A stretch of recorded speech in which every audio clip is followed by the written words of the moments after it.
A very, very promising position for the Blades here. This is Norwood then to send it in right-footed. Bends in the cross towards the 6-yard box. Header in there! Sheffield United lead! And amongst the cluster of bodies, it looks like Richard Stearman has got the goal. An amazing finish. Hello and welcome to the first episode of Inside United. I'm Paul Walker and we'll be catching up with Blades players past and present about their time at the Lane. Our first guest spent 2 seasons with the Blades, making an influential role for himself within that promotion to the Premier League. And of course, for me, he was the absolute star of the celebrations that followed. More on that to come. He's been asked about it so many times, but we're going to do it again. Hello, Richard Stearman. How are you?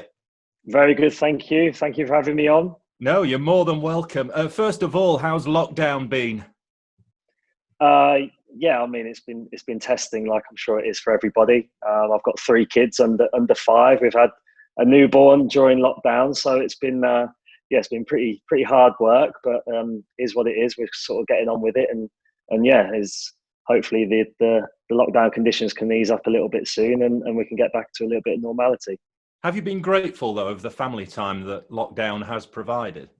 Yes, certainly. It's one of the benefits is maybe the wrong word to use, but one of the things that has cropped up is the fact that I'm home a lot more now, and I get to spend some time with the kids and help out with the wife around the house and the childcare. So it's certainly something that's that I've enjoyed, and yeah, it's I'm getting a lot of time in with the kids.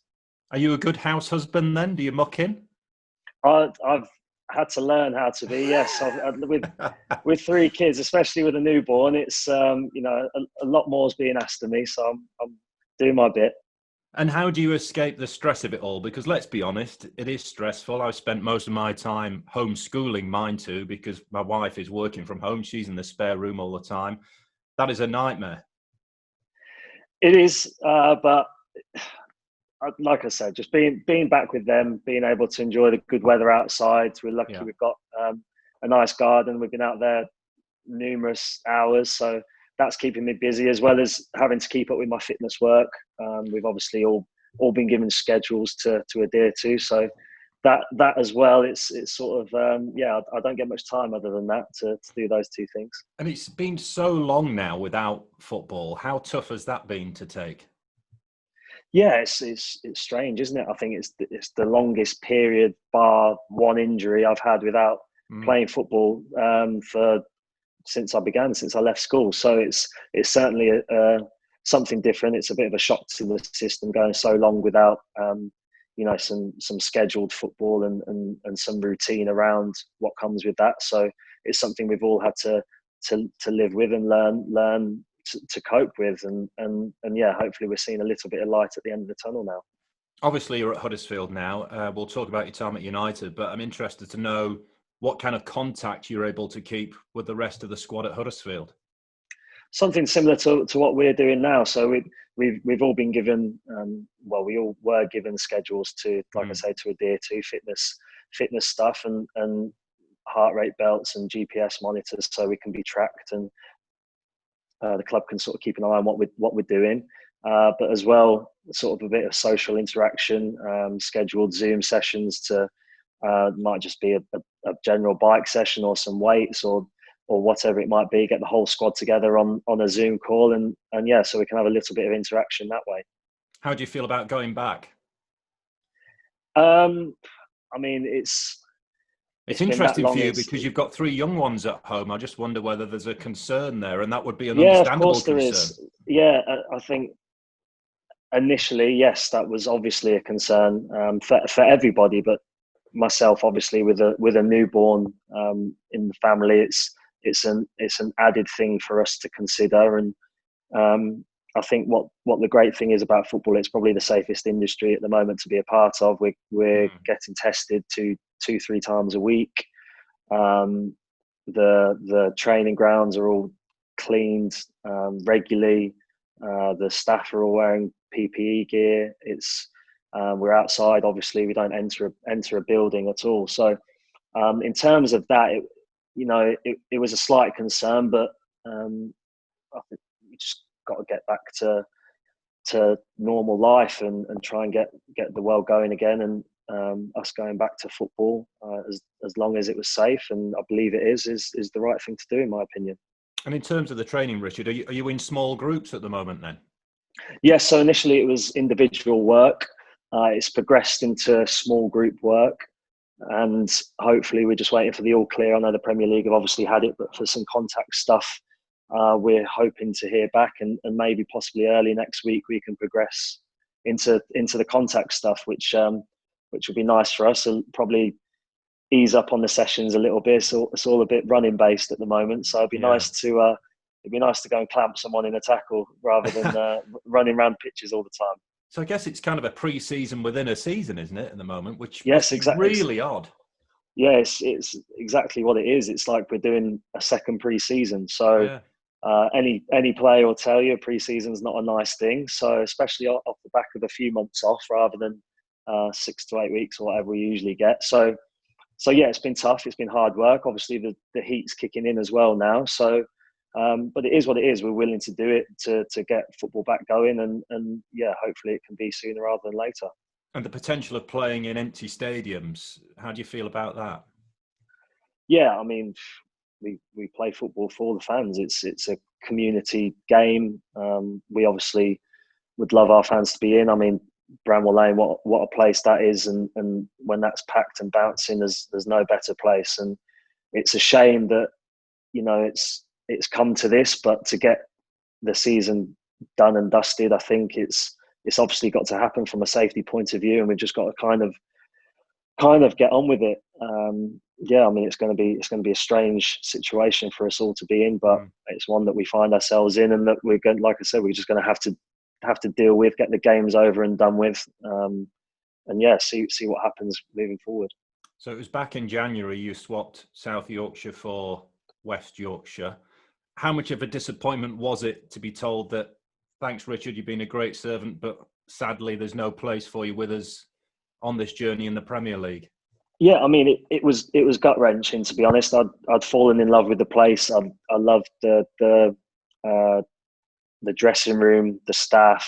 You know, walking out of Bramall Lane, it was something that you know, like I said, I'd grown to love the place. I wanted to still be a part of it, but for obvious reasons, I wasn't playing as much as I would have liked. But the manager was brilliant with me, as he has been through my whole time at the club.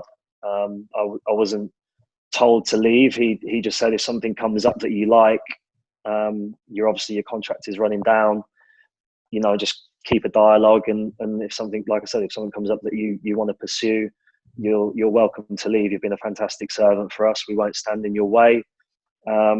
So yeah, you go with our well wishes and our blessing, really. So it was an emotional day, leaving the training ground, collecting all my stuff, leaving the lads, walking out to train, and I'm there with my bin bag of boots and saying goodbyes to all the staff and everything. Yeah, it was a tough one for me, because I could have hung around. I could have, you know, just not that it was comfortable for me, but I loved being around the place. I loved the training. It was just, yeah, I think for me to prolong my career, really, I hadn't played for 6 months plus. I hadn't played too much in the season before either. So it was probably my time. It was sort of a natural conclusion, I think, and both parties sort of went way, shook hands, and yeah, it is what it is. It's football. And was your time at the Lane everything you thought it would be, or did it even surpass your expectations? Oh, far exceeded. Really? I won't lie. When I first signed, obviously coming to a newly promoted team, with all due respect, I didn't know half of the players. I played with a couple or knew a couple just from being around the block. But yeah, my first thoughts were, right, let's make sure we sort of, you know, stay in the league. You know, I'm a little bit apprehensive about how it's going to go. Met the manager, and I had a great gut feeling speaking to him about his plan and his vision. He didn't need to sell the club to me at all. I played there many a time. I knew knew the size, knew the passion of the fans. It sort of all aligned with how I am as a player and a person. But yeah, got a great feeling meeting the manager. But yeah, it sort of just went from strength to strength, really. Took to it so well in the first year, and just like I said, it just went from strength to strength, and the lads find themselves where they are now, and fully deservedly so. The group is so tight. What he's built there, they are so close together that they're like brothers. That often is the way that dressing room is described. Did you feel that? Did you get a sense of that very quickly? Very quickly, yeah. I mean, winning games certainly helps breed that sort of togetherness, but there's times when you're not going to win games and you've got to all pull together. And I found that very, very early on, made to feel very welcome.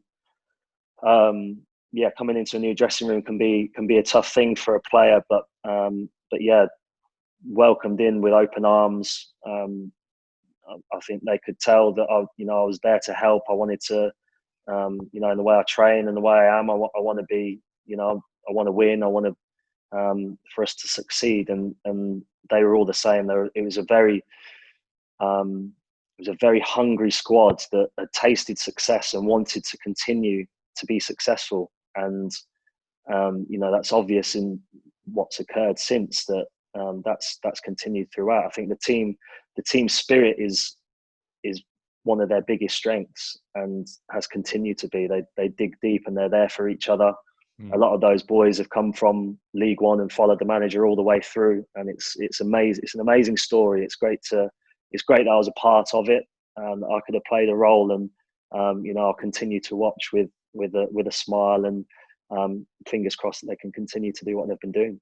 Did your style have to change at all? We know about Chris and his overlapping centre-backs. Is that something that you had to alter your game in order to fit in with in any way? Or not particularly. It certainly took getting used to. When I met the manager, I think traditional back threes as a centre half, you're thinking, oh, brilliant! I've got 3 chances of being on the starting lineup here. So prior to joining the club, and I'd obviously heard that they play 3 at the back, I was like, great! There's a good chance I'm going to play a lot of games. So I met the manager. We spoke about the system. He said I was coming in to play in the middle of the 3. Yeah. So I was like, okay, well, I've played all across the back 4. I can play numerous any of the 3 if you need me to. He's like, right, no, I want you for the middle. I was like, fine, that's fine, as long as if I'm out there, that doesn't matter. And then I quickly realised that why he wanted me for the middle and not one of the outside ones. It was that it's such a unique system that for any centre half, like I've played 3 at the back plenty of times, but not that way, and certainly not. I've played right, I've played left, I've played in the middle, but yeah, it's such a unique system that can leave that central player a little bit exposed at times. It takes a lot of organising, certainly for that middle man.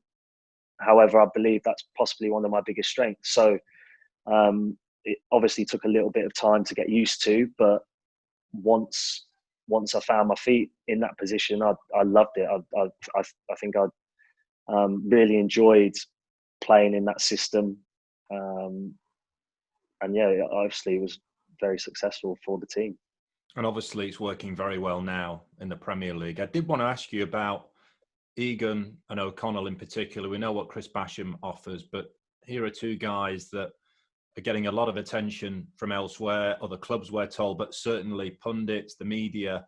Just how good are they, having been in the same squad as them? Yeah, fantastic. And it's I know you want to talk about the other 2, but I think it's hard not to talk about Bash as well. The 3 of them together as a unit, as a back 3, have been unbelievable. They've made, certainly the outside 2 centre halves it's so unique. Like I said, they're perfect for those roles because of how mobile they are, but how good they are defensively as well. It's so difficult for teams to combat. It's so difficult for teams to nullify. If teams try to match us up, it almost played into our hands, because that team was the best team out there at playing that system because no one else does it. So if you're chopping and changing and have 3 or 4 days to prepare against the Blades and you're changing your system, it was, it was playing right into our hands, like I said. But the two lads that you want to talk about, Egs and Jack, wow, they've just gone on from strength to strength. I mean, sometimes as a player or players, can almost not be bitter, but seeing the boys do so well, it obviously meant that I wasn't going to play. But I just loved watching them play. It was so inspiring to see how well they were playing together. Eags was obviously in my position, but I was his biggest fan. I was pushing him in training. We bounced off each other well. I was always supporting him, and it's great to see the recognition he's getting, and rightly so. He's been incredible. I think since he signed, he only missed a couple of games, which obviously meant I wasn't going to play. But if someone's playing well and we're winning, I'm all for it. I'm a team player. I'm just delighted that he's in my dressing room as well with Jack.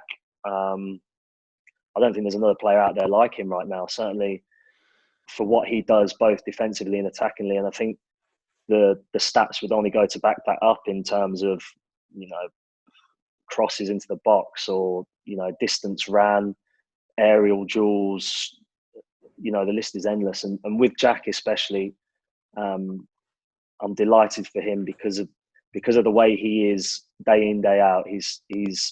He trains like he plays. Trust me. He's not afraid to put in a hard tackle. Let's put it that way. So just how he is generally, he's obviously had knockbacks himself, and he's come on leaps and bounds. He's turned into such a good player, and I hope that continues for him. Can you see an international call up for him in the not too distant? I think if he continues to do what he does, I don't see why not, other than if England, stay away from a back three. If they're looking at playing a back three, I don't see why he wouldn't get a chance, to be honest. So yeah, fingers crossed for him. I really hope that he can get a call up, and if Blades continue to perform how they have done, and he's in that spotlight, continuing to play well, continuing to win games, putting in great performances, then why not? And European football potentially come the end of the season. Who would have thought Exciting, that? I mean, isn't it? It's on, isn't it? It's certainly a realistic possibility now. I think so. I think without a doubt. I just hope that this stop in play has not affected the team too much, or it gives a chance for other teams to maybe reset and go again. Obviously, I'm still in contact with a lot of the lads regularly. Anyway, I know they've been working very hard in the lockdown to be physically right for the restart. So I think they'll be raring to go. So it's all eyes on the 17th, is it? Yeah. For the game against Villa. So yeah, fingers crossed they can just hit the ground running, keep putting the pressure on, keep putting the points on the board, and yeah, let's hope that European football is the result of such a good campaign so far. And going back to your time there, would the highlight be, or one of the highlights be, the goal against Middlesbrough? Because that was a crucial victory. It felt like it. Yeah, it has to be. I mean, I think we'd come off the back. I think we might have played Villa the game before. Obviously, throwing away the 3-3. So throwing away a few goals. And when something like that happens, it's so important to bounce back and either perform well or certainly get the 3 points. And we were coming up against the Middlesbrough team who were in the playoffs at the time. We were obviously hurting from the game before. And there was maybe a few questions put on us then. And yeah, I'm not sure what happened to Eags. He might have gone off injured at half time, but I came on at half time. And yeah, I can still see the ball coming in now, and I'm climbing all over someone. Ollie Norwood put it on a plate for me. He owns that 10, 15 metre square box in that sort of right-hand channel.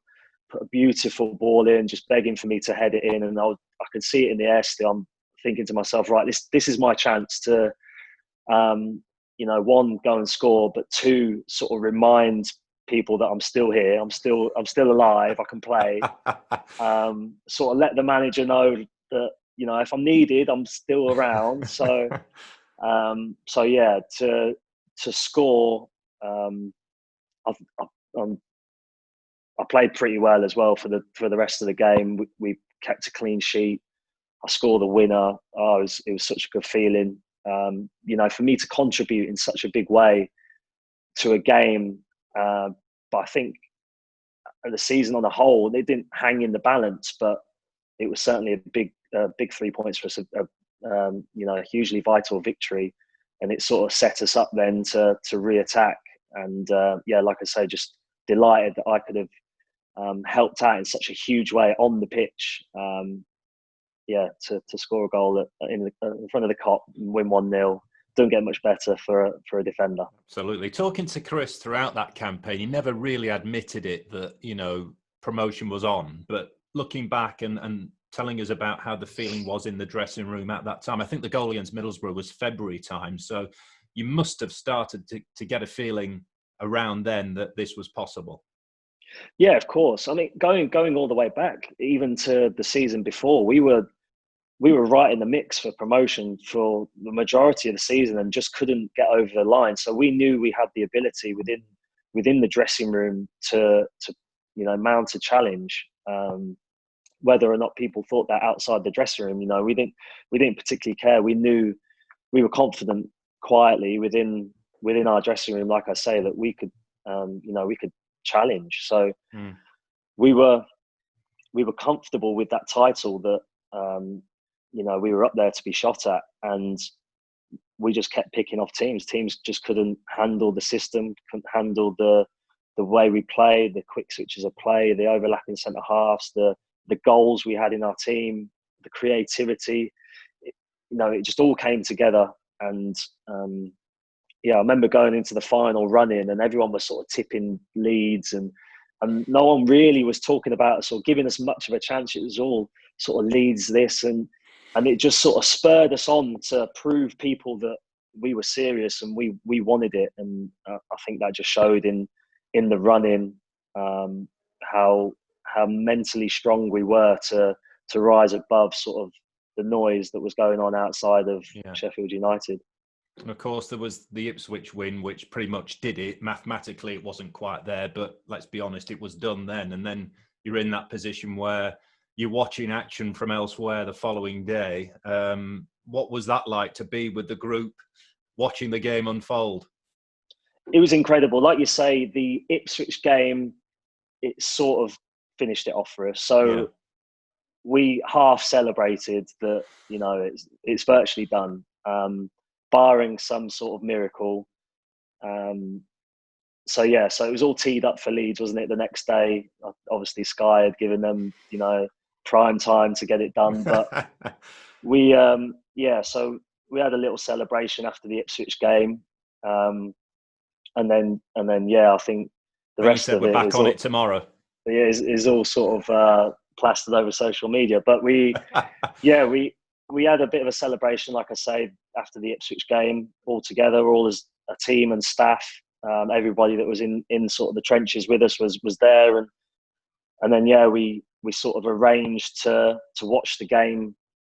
The club had arranged for us to watch the game at the stadium. I think it was early-ish kickoff. And so it just all sort of unfolded from there. Really, I don't think we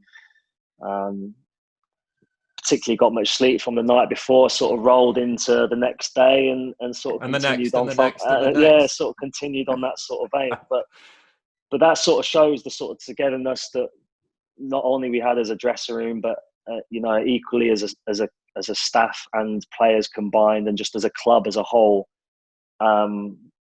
It really was a club effort to get us promoted, and for us to be able to celebrate it with each other, with the staff, and then with the fans. It was something that it was special times. It was some special few weeks, I'll tell you. And you in particular seem determined to enjoy yourself. I mean, I had a good time. I dare say you have seen the videos back. I mean, you've got one eye over here, one eye over there, pint pot on the head. It's brilliant. Can you remember much about it? Be honest. When you woke up the next day, did you think, I remember every single second of yesterday, or was it all a blur? Obviously not all of it, but I get bits and pieces. I get reminded of it on social media every few days, or Let's get Stearman. Yeah, exactly. But yeah, it's just, I'm the wrong side of 30 now. That my going out days have sort of stopped. So hey, join the club. So I don't get out much. So if you're putting on a free bar for me for a couple of days, I'm promoted. If ever there's a time for me to go out, it's on promotion. So I took full advantage. It was everything sort of rolled into one. The joy and jubilation of getting promoted, the relief of getting it done, the togetherness of the group, the sort of knowing what it meant for all of us, career-wise, the financial benefit, the being back in the Premier League, everything, promotion, what promotion brings, and all that rolled into one, fueled by some alcohol, and then camera phones everywhere. You sort of that's the result of all that thrown into the mix. But I wouldn't change it. It's some of the best times I've had in my career, with that group of lads, that team, that club as a whole. It's certainly something that I'll hold dear in my heart, and the memories I had, certainly those 2 weeks, but my whole time at the Blades is something that I'll never forget. Is that the most Stearman you've ever been, inside and outside of football? What about the stag? I think so. Listen, for a long time, for a very long time. Possibly I won't get that way again, but like I said, I wouldn't change it. It gave me anxiety for about 3 or 4 days, thinking, what have I done? I've built a persona of being so professional and clean cut, and then bang, it's all gone in 30 seconds of social media. But no, like I said, I loved it. I loved that whole period. Was incredible. It sort of only came to an end. We had the awards night that night, and I can't remember seeing you there, because I hosted that. Yeah, I was there. Mr. Stearman was absent, it would seem. No, I was there. What happened was, I think I was in the Copthorne Hotel, obviously. Yeah. From what you've seen, and I think I'm midway through tipping another pint on my head, or doing a David McGoldrick chant or something, and midway through it, my wife walks into the hotel holding her dress and my suit in her hand, and she's like, "Right, I think you need to calm it down a little bit now." And that was sort of when I thought, right, I might have gone a little bit far now, and put the pint down, and I had to go and get ready for the Players Awards and sort of make myself look presentable. But were you there then? I can't remember seeing you there. I was very quiet. I was doing what I was told. I didn't want to embarrass the wife, so I'd had my fun. So it was back to the professional head a little bit more, and back to business. But those few days, like I say, incredible time, memories for a lifetime. Yeah, absolutely. Once a Blade, always the Blade, as of course, the saying goes. But you are at Huddersfield now. How different is it? Right, it's obviously a new team. It's a new club. It's a league below. It is what it is. Football. I'm enjoying my time there. It's nice to be. It's nice to be playing again. Obviously, any footballer will tell you that's why we started playing the game, to be out on the pitch, to make a header, smash someone in a tackle, make a good pass. I'd missed all those things on a regular basis. Like I say, I loved my role at Sheffield United, in terms of being a senior player, supporting the team, putting in very good performances when called upon, driving the professionalism around the club. And like I said, it was gut wrenching for me to leave, but to sort of, make the next step in my career and sort of prolong my career, it was my time to leave. And thankfully, a good club like Huddersfield came, asking for my services. So, I'm very grateful for that, and hoping I'm putting in some good performances for them too in my short time so far. I think we've played 10 games, and it's gone okay. So I'm enjoying working with the manager as well. He's another good young up and coming English manager. Innovative as well, aren't they, the Cowleys? Yeah, it's a lot of their qualities I see in Chris and vice versa. So it's great to be sort of a pivotal figure again, and for people having to rely upon me. It's something that I sort of thrive upon, and I want to be out there. I want to help, and yeah, it's like I said, it's just nice to be back playing. So I'm thankful for Huddersfield for signing me, and hopefully we can continue to pick up some points and finish off the season. I want you to tell me something that we might not know about Richard Stearman. What can you tell us? Something we might not know. I'm a vegan. Does that count? Which is interesting. I'm glad you've mentioned that, because looking at your Twitter feed, I saw you post something on behalf of your wife. She does vegan recipes, right? She does that? That's right. And I read an article, it's probably about a year ago, with Ashley Williams, who said that since he became vegan, he felt that had extended his career, and he feels he can play on for a few more years, yet he feels brilliant within himself. Have you noticed that kind of change? You said earlier on that you're the wrong side of 30. Do you think becoming vegan might actually be able to extend your playing time? I think so. It's something that obviously is not for everyone, and I'm not going to sit here and preach about it. But there was a reason behind why myself and my wife sort of looked to have a plant-based diet, and that was because when my son was born, he was allergic to dairy. So straight away we sort of had to change all the milk and cheese, and everything sort of went out of the house. So we just started looking into it a little bit more. Watched a few documentaries on Netflix, and we kind of just said, what, should we just try it for a month and see how we get on? My wife's an incredible cook.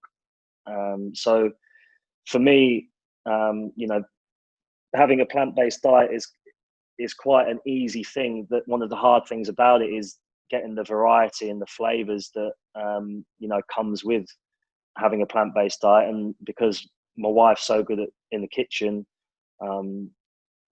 coupled with the fact that I get lunch at training anyway. So Blades had an incredible chef who was the best I've had throughout my career, and he was brilliant. I think you have to name him now. Matt, he's called Chef. It's called Chef. It's called Chef. Of course, yeah. He put on specials for me, and it was beautiful food. So we tried it for a month and haven't looked back, and that's over 2 years ago now. And in terms of my career, I find myself recovering quicker from training and games. I mean, it's not for everyone, don't get me wrong. And, like I said, I'm not going to preach about it, but for me, it's worked, and that's just how our household is now. And we'll probably continue that for now. Fair play. And are you making plans for life after football? And I think you're taking your badges, aren't you? Or have you taken them? So I literally this week just signed off on. I finished my A license course and A license in elite youth development. I've just got to do a few more bits and pieces to get that finished. So that's certainly something that I'm interested in. I'm sort of very keen to stay within football. I just think I've been in it for so long. I've amassed a good amount of knowledge. I like to tell people what to do, certainly on the pitch. So it seems like a good way for me to go. And I was conscious that sort of not finishing my career and being like, well, what next? What do I have to do now? And so I was keen to get my badges done early, as have a few of the lads at Blades. So yeah, I've virtually got my A license sort of done and dusted now. As well as the sort of coaching route, I've got, I'm interested in property development. So I've got a business along those lines as well. So that's sort of keeping me busy as well. So yeah, I'm looking to keep busy, like I say, after football ends. But hopefully there's a few more years yet on the pitch for me. Fingers crossed. Fingers crossed before I turn to coaching. And how's the hair? Because obviously your hairstyle has followed you. Well, of course it's followed you. It's gone wherever you've gone, and suddenly it went short. Has there been a temptation, especially during lockdown, to let it drop again, or what? Yeah, I've had long hair before, so that doesn't faze me. So so yeah, actually, just before I signed for Blade, I used to have hair down to my shoulders, but it sort of got shorter and shorter, and then at Blades it was really short. So it's not a good look in Sheffield, mate. Long hair. No, I didn't think it'd go down too well. But I think lockdown sort of let me relive a few years ago, and the hair sort of started to creep back in. But we'll see. Once the barber opens up again, I might be tempted to get back in the seat. But we'll see. I'm enjoying the long hair for a little bit as we go. Well, you enjoy it, because coming from somebody who hasn't got any virtually, I'm very jealous. Richard, I wish you the very best of luck. Thank you so much for taking the time out to speak to us, and we wish you the very best of luck at Huddersfield. And as I said earlier, once a Blade, always a Blade, mate. Thank you very much for your time. No problem. Thanks for having me. Thank you very much. Brilliant. There you go, Richard Stearman, the first of our guests on Inside United. And keep following our social media channels, because there will be more of these. Until then, take care. See you later.